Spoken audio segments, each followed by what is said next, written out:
एक गांव में रामदीन नाम का एक आदमी रहता था। रामदीन फलों का व्यापार किया करता था। वह ताजे ताजे फल लाकर अपनी दुकान से बेचा करता था।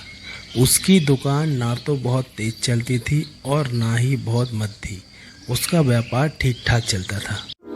आज फिर मेरे ये इतने फल बच गए, पता नहीं मेरे साथ ही ऐसा क्यों होता है।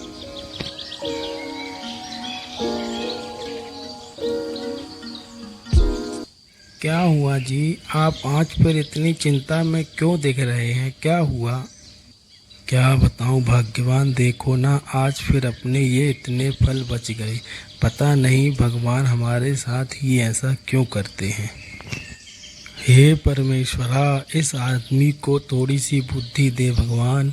अब ये बताओ, आपकी व्यापार में थोड़ी बहुत तो सामान बचता ही है, तो उस चीज़ में इतनी चिंता करने की क्या ज़रूरत है? आप क्यों इतनी चिंता करते हैं? ओम नमः शिवाय। ओम नमः शिवाय। ओम नमः शिवाय। रामदीन पहले रोज मंदिर जाया करता था। उसके पश्चात ही वह अपनी दुकान की ओर निकलता था। रामदीन एक अच्छा शिव भक्त था और वह रोज पूजा पाठ भी किया करता था। आप इतनी चिंता करते ही क्यों हैं जी? देखो ना अपने आप को, चिंता कर कर के बिल्कुल सूख गए हैं आप।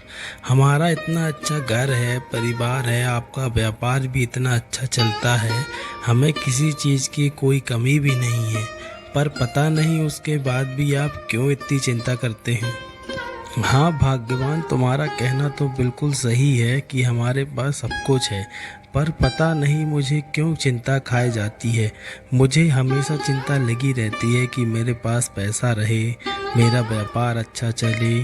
बस इसी चीज़ की चिंता में मैं रहता हूँ और इसी चिंता में मैं ना अच्छे से खा पाता हूँ और ना अच्छे से सो पाता हूँ। बस इसलिए मैं सूखता जा रहा हूँ।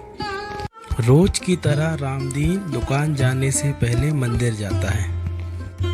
लो रामदीन बेटा प्रसाद, भगवान तुम्हारे सभी दुखों को दूर करे।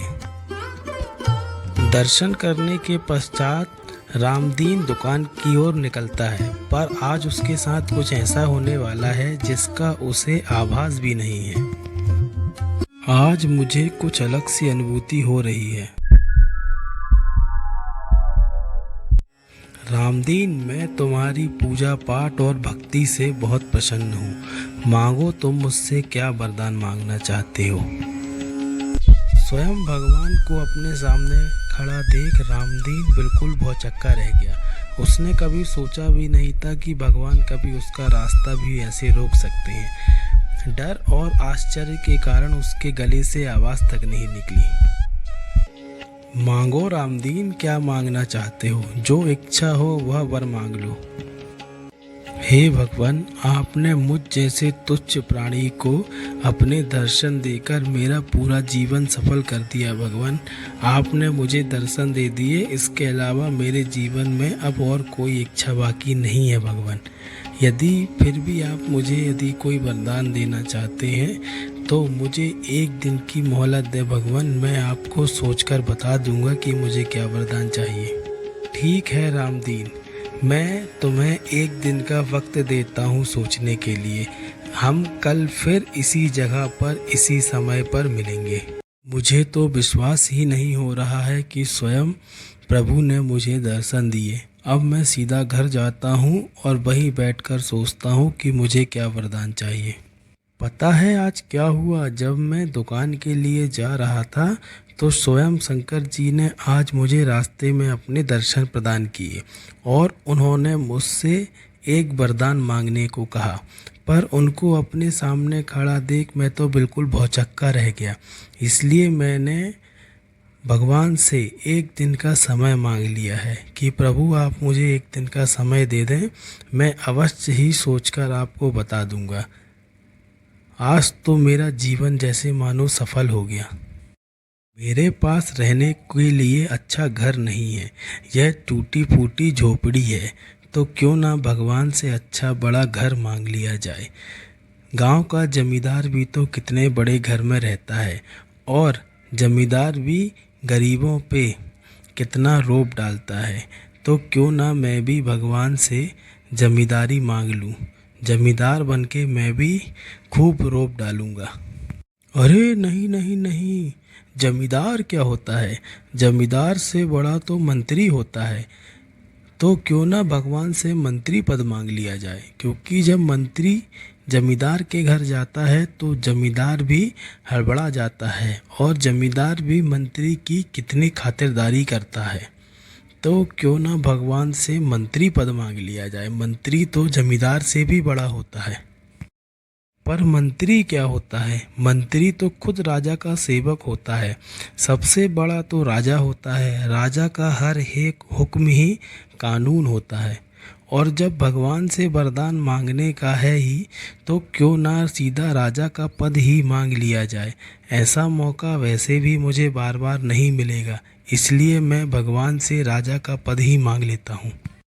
उसने फैसला कर लिया था कि वह भगवान से राजा का पद वरदान में मांग लेगा। यही सोच सोचकर वह बिस्तर में लेट गया।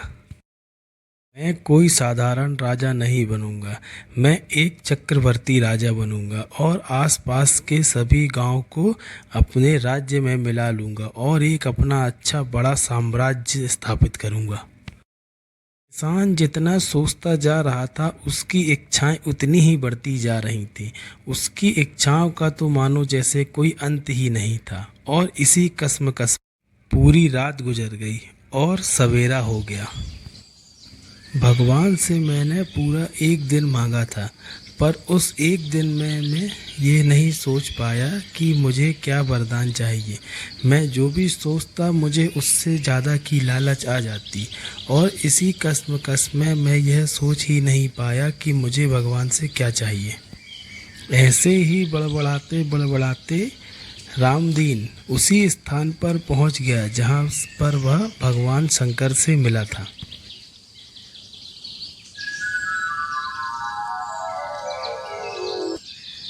मांगो रामदीन, तुम मुझसे क्या वरदान मांगना चाहते हो? जो तुम मुझसे चाहते हो मैं तुम्हें वही वरदान दूंगा।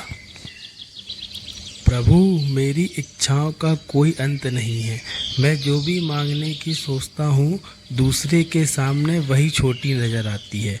मैं जैसा हूँ मुझे वैसा ही रहने दीजिए प्रभु। आप मुझे वरदान देना चाहते ही हैं तो मुझे आत्मसंतोष का वरदान दीजिए प्रभु।